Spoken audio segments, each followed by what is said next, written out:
ఎన్నికలు దగ్గర పడుతుండటంతో తెలుగుదేశం, జనసేన పార్టీ వాటి అనుకూల సోషల్ మీడియా మరింత రెచ్చిపోతోంది. ఈ రెండు పార్టీల సోషల్ మీడియా కార్యకర్తలు, అనుకూలమైన వ్యక్తులు ఒక మహిళా జర్నలిస్ట్ ను సైతం వ్యక్తిత్వ హననానికి పాల్పడే స్థాయికి దిగజారారు. టీవీ9 మహిళా జర్నలిస్ట్ హసీనాపై చేసిన ట్రోలింగ్స్ దీనికి ప్రత్యక్ష ఉదాహరణ. సంక్రాంతి సందర్భంగా గుడివాడి ఎమ్మెల్యే కొడాలి నానితో టీవీ9 ప్రత్యేక ప్రోగ్రాం చేసింది. ఇందులో భాగంగా సీనియర్ కరెస్పాండెంట్ హసీనా తన విధి నిర్వహణలో భాగంగా కొడాలి నాని బైక్ పై కొద్ది దూరం ప్రయాణిస్తోంది. ఆ ఒక్క సందర్భాన్ని పట్టుకుని సోషల్ మీడియాలో ఆమెపై విపరీతమైన దుష్ప్రచారం చేశారు. మహిళా జర్నలిస్ట్ అన్న ఆలోచన లేకుండా హసీనాపై దారుణమైన, అసభ్యకరమైన పోస్టులు పెట్టి పైశాచిక ఆనందం పొందారు. ఒక రాజకీయ నాయకుడో లేక మరో వ్యక్తితో ప్రోగ్రాం చేస్తున్నప్పుడు విధి నిర్వహణలో భాగంగా ఒక మహిళా జర్నలిస్ట్ బైక్ పై ఎక్కితే నీచమైన కమెంట్లు చేస్తారా? అయినా ఇలాంటి కార్యక్రమాలు మీడియాలో కొత్తేం కాదు. అయినా జర్నలిస్ట్ అంటే సామాన్యుడి దగ్గర నుంచి సెలబ్రిటీ వరకు అందరితో సందర్భాన్ని బట్టి పనిచేస్తూ ఉంటారు. అంత మాత్రాన ఇలా నీచమైన ట్రోలింగ్ కు దిగుతారా?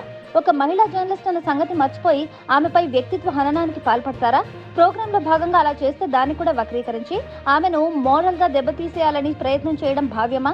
జర్నలిజంలో మహిళల సంఖ్య తగ్గుతున్న సమయంలో ఇలాంటి అసభ్యకరమైన దుష్ప్రచారం చేయడం ఎంతవరకు సమంజసం? హసీనా ప్లేస్ లో సామాజిక మాధ్యమాల్లో ట్రోలింగ్ చేసిన వారి చెల్లెలో, బంధువులో ఉంటే ఇలాగే చేస్తారా? ఒక్కసారి ఆలోచించండి.